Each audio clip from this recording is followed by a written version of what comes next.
Bonjour, je suis Baya Kasmi, je suis la réalisatrice de Mikado.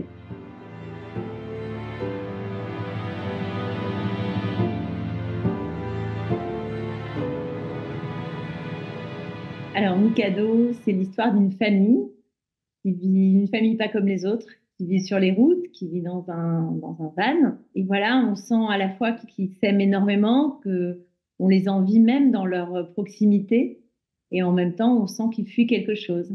Et puis sur la route, ils vont aider quelqu'un qui s'appelle Vincent, qui est coincé sous sa voiture. Et en essayant de rallumer son moteur, bah, c'est leur moteur qui pète. Et ils ont un vieux van, donc ils sont obligés d'attendre la pièce pendant un certain temps. Et cette espèce de parenthèse enchantée qui vont passer chez ce prof de français et sa fille, parce qu'il est veuf et il vit seul avec sa fille, va un peu bouleverser leur vie et être un peu la fin d'une histoire parce que on va découvrir pourquoi ils sont sur les routes et pourquoi ils vivent loin de tout. Et puis surtout parce que la fille aînée du couple a le même âge que la fille du prof de français. Et donc, il y a quelque chose qui se noue entre elles et peut-être un désir pour elle de découvrir ce qu'est la vie normale, la vie à l'école, la vie des gens comme tout le monde.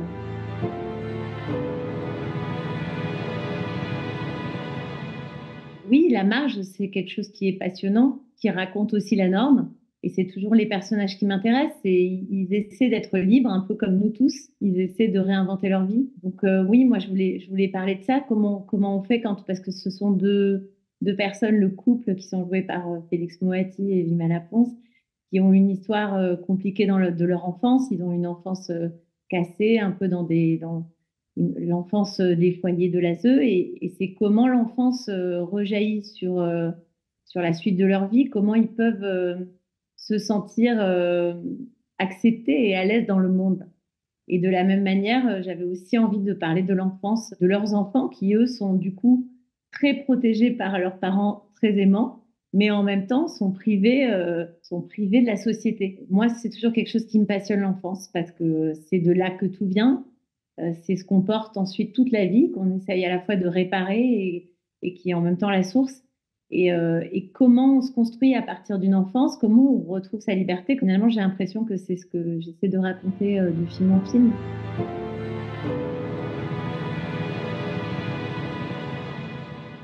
Oui, c'est plus douce amère, c'est même du côté du mélo. J'avais envie, oui, de créer de la sensation au cinéma. En tout cas, moi, j'y vais pour ça.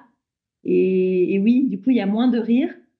J'espère qu'il y a de la vie quand même, parce que ça reste très vivant. Mais du coup, oui, j'ai essayé de remplacer un peu les rires par des larmes. Et c'était intéressant d'explorer un autre ton. Et j'avais pas envie de décaler cette histoire-là avec le ton de la comédie. Ça fonctionnait pas. J'ai essayé et je me suis dit, bon, ben, allez, pourquoi pas aller explorer une autre tonalité. C'est intéressant parce que du coup, tous nos repères de réalisateurs sont remis en question. Et du coup, ça, c'est à nouveau comme une première fois. Et pour moi, c'est ce qui est le plus intéressant dans ce métier extraordinaire de cinéaste, c'est de recommencer à chaque fois à zéro, quoi.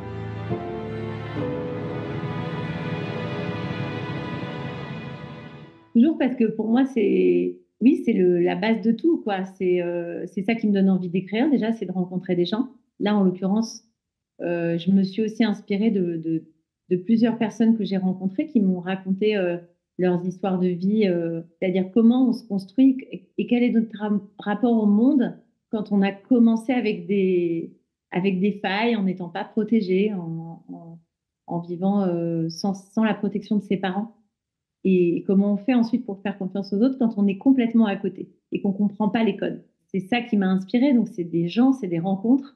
Et puis après, on en fait de la fiction, on en fait du romanesque, parce que pour moi, c'est toujours important de ramener cette notion de romanesque, c'est-à-dire que c'est pas du réalisme social, quoi. Et oui, du coup, les personnages, c'est au cœur du film, et il y a que leurs défauts et leurs qualités qui mènent le récit.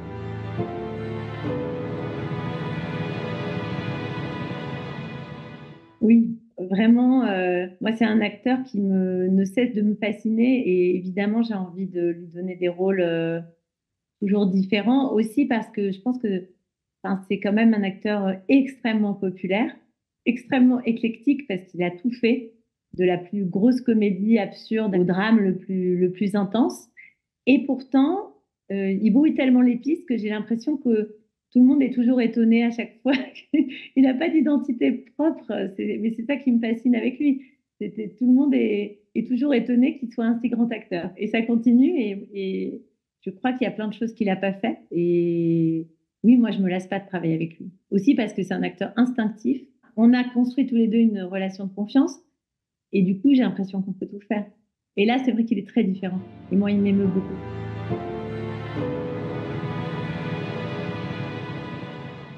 Pour moi, c'était une joie totale. Déjà, c'est à chaque fois un bonheur parce que, je sais pas, il y a quelque chose de familial, de non agressif. Parfois, les festivals vous mettent en tension aussi. Et là, il y a quelque chose de très doux. Il est tourné vers le public. Et ça, c'est enfin, c'est vraiment pas un festival, même s'il y a beaucoup de professionnels, qu'il va y avoir beaucoup de journalistes et que c'est génial pour lancer le film. C'est vraiment un festival de public. Et donc, j'ai un souvenir de chaque projection que j'ai fait là-bas, avec des salles pleines et un public qui a hyper envie de découvrir, qui est très enthousiaste, très bruyant, très communicatif. Du coup, on sent vraiment, enfin, c'est des moments d'émotion totale. Et puis, on retrouve tous les amis là, en fin d'été. Non, non, c'est un festival qui me touche énormément et je me souviens à chaque fois de la première année ou peut-être c'était la deuxième, le nom des gens. Donc, c'était le tout début et je me souviens de Dominique qui essayait de remplir les petits trous qu'il y avait dans les salles, des salles de 700 places. Et il venait avec les derniers spectateurs qui n'avaient pas pu rentrer et il disait, ah, il y a une place au fond à droite et il plaçait les dernières personnes parce qu'il fallait pas que ça démarre avec une seule place vide. Et pour moi, c'est à l'image du festival.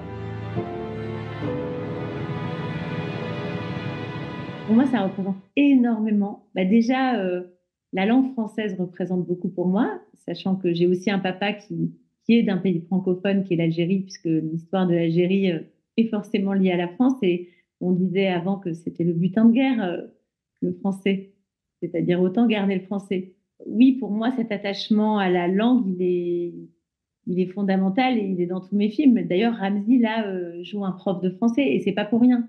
Parce que l'écriture et la langue, c'est aussi toujours une façon de s'élever, de comprendre les autres, de se comprendre, de comprendre le monde. Et pour moi, la francophonie, c'est ce lien voilà, qui passe par-dessus les frontières et qui fait qu'on peut comprendre dans un élan maternel, parce que c'est ça la francophonie, c'est quasiment une langue qui devient maternelle pour des gens qui vivent aux quatre coins du monde. Et ça, c'est très, très beau.